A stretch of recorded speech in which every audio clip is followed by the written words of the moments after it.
આજે તારીખ 17/8/2025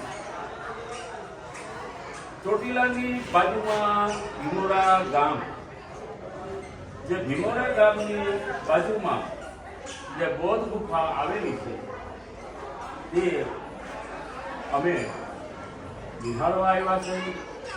અને આજે મારો પરિવાર અને સમગ્ર જગતના માનવીઓ આવેલ છે અને આ બૌદ્ધ ગુફાના દર્શન કરે છે, કોઈ પ્રદર્શન કરે છે, કોઈ વિચારધારામાંથી હાલે છે. જે વિચારધારા આજે આ બૌદ્ધ ગુફાની બાજુમાં જે મોટી મોટી શિલાઓ સેંકડો વર્ષ પહેલા જે પૃથ્વીની અંદર કેવા ધરતીકંપ આવ્યા હશે, શું થયું છે, કેવા વાવાઝોડા હશે, એ સમયની અંદર આજે આ બૌદ્ધ ગુફા જ્યારે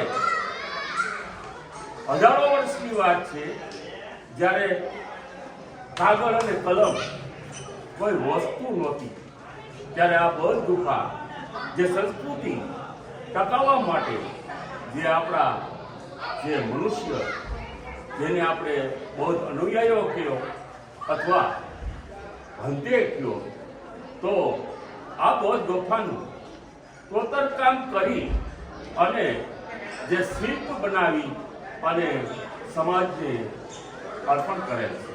જે અર્પણ કરી જે વિચારધારાને લાગુ પડે છે કે વિચારધારા શું કે આપણે તો પ્રદર્શન કરવા જવું છે, અમુક એક આપણે બૌદ્ધ ગુફા જોવા જવું છે, આપણે બૌદ્ધ ગુફાના દર્શન કરવા છે, પણ હકીકતમાં આપણી આ સંસ્કૃતિ છુપાયેલી છે.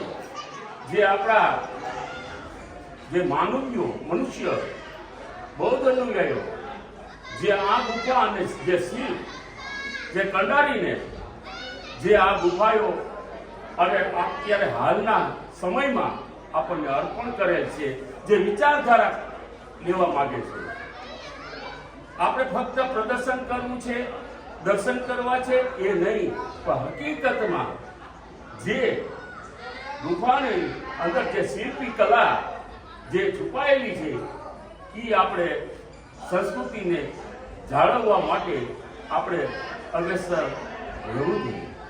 તો આજે 2000 વર્ષ પહેલા 2100 કે 2200 વર્ષ જ્યારે એ સમયની અંદર આ ગુફાઓને ટકાવવા અને જે શિલ્પ અને કંડારેને આ ગુફાઓ આપણને અર્પણ કરેલ છે, એ આપણે સમય અત્યારે આપણને બપોરનો સમય થઈ ગયો છે, જે બપોરનો 1 થી 12:30 જેટલો સમય થઈ ગયો છે. આપણને ભૂખ લાગે છે. અત્યારે હાલો આપણે કોઈ તહેવારના દિવસે થેપલા લઈ આવ્યા હોય, ચવાણું લઈ આવ્યા હોય, રોટલી લઈ આવ્યા હોય, શાક લઈ આવ્યા હોય, એટલે આપણે જમણવાર કરતા હોય.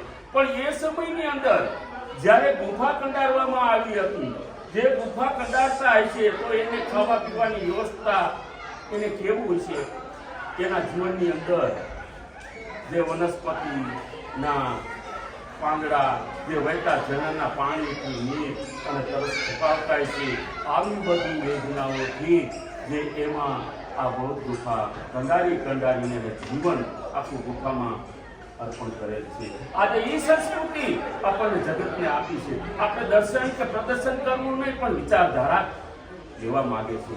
આજે બાબા સાહેબની જે વાત કરીએ તો બાબા સાહેબે આપણને આ બૌદ્ધ ગુફા કે જે વિશે બૌદ્ધ ધર્મ અપનાવ્યો શા કારણે, પણ આ બધું નિરીક્ષણ કરતા કે આપણી આ ભૂમિની અંદર કોઈ જૂનું પુરાતન વખતનું કોઈ અવશેષો આપણો ઇતિહાસ છુપાયેલો છે. આજે કચ્છની અંદર મોહેજોદડો, ધોળાવીરા, પછી ખંભાલીડા ગામ જે ગોંડલની બાજુમાં છે, પછી ઢાંક જેને આપણે કહીએ ઢાંક ગામ, જેને એ ગામની અંદર પણ બૌદ્ધ ગુફા જોવામાં આવે છે. તો આપણા આ ગુજરાતની અંદર ફક્ત એમ ગુજરાતની અંદર નહીં, પણ કચ્છની અંદર પણ જોવા મળે છે.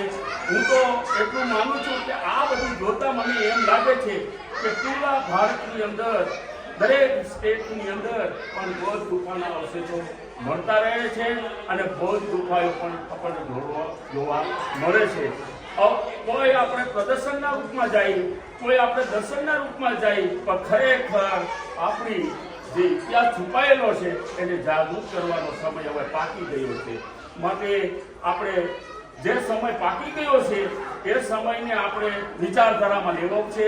અને અત્યારે હાલમાં હું મવડી ગામનો વતની છું. મારું નામ ખીમતીભાઈ પેન્ટર પરમાર તરીકે ઓળખાવ છું. પણ અત્યારે મારો પરિવાર સાથે લઈને અમે આ બળ ગુફા આવ્યા છીએ. આજે તો હું આજ છું, કાલ નથી, પણ મારા પરિવારની આ જાગૃતતા કાયમી છે. એટલા માટે હું આ ભીમોરા ગામની અંદર આ બૌદ્ધ ગુફાના જોવા આવ્યો છું. જે સ્થળ પણ એની જે કલા અને કૃતિ જે સમયની અંદર ગુફાની જે કોતરણી કરેલી છે, જે ઇતિહાસ જે છુપાયેલો છે એ ઇતિહાસને આપણે જાગૃત કરવા તમે અને અમે આપણે અને હું આપણે સૌ મળી આ ગુફામાં આપણે એના વિશે આપણે જાણવું અને ઇતિહાસની જાગૃતિ કરવાનું. જે સામે જે ચિત્ર બતાવ્યા છે, જેને હું ધન્યવાદ માનું છું, જે નવનીત પ્રકાશન જેને કહેવામાં આવે છે ગુજરાત રાજ્યનું, જે ગુજરાત રાજ્યની અંદર જે ચિત્રકલા આપણે તો સૌ ભણેલા ગણેલા કદાચ કોઈ 5મું ભણેલા, કોઈ 10મું ભણેલા હોય, પણ આજે 3જા ધોરણમાં 5મા ધોરણમાં જે ચિત્રકલાની અંદર જે ચિત્ર આપણને અજંતા ઇલોરાના જે ચિત્ર બતાવ્યા છે એ ચિત્ર પણ આ ગુફાની અંદર આપણને જે ઝાંખા તરીકે જોવા મળે છે. એટલે હું ધન્યવાદ રાજ્ય સરકાર નવનીત પ્રકાશનને પણ હું આપું છું કે આવા અવશેષો અને આવી ગુફાઓના જે ચિત્રાહરણ આ સમાજને જાગૃત કરે એવી મારી નમ્ર વિનંતી છે. નમો બુદ્ધાય, જય ભીમ. નમો બુદ્ધાય, જય ભીમ, જય સંવિધાન.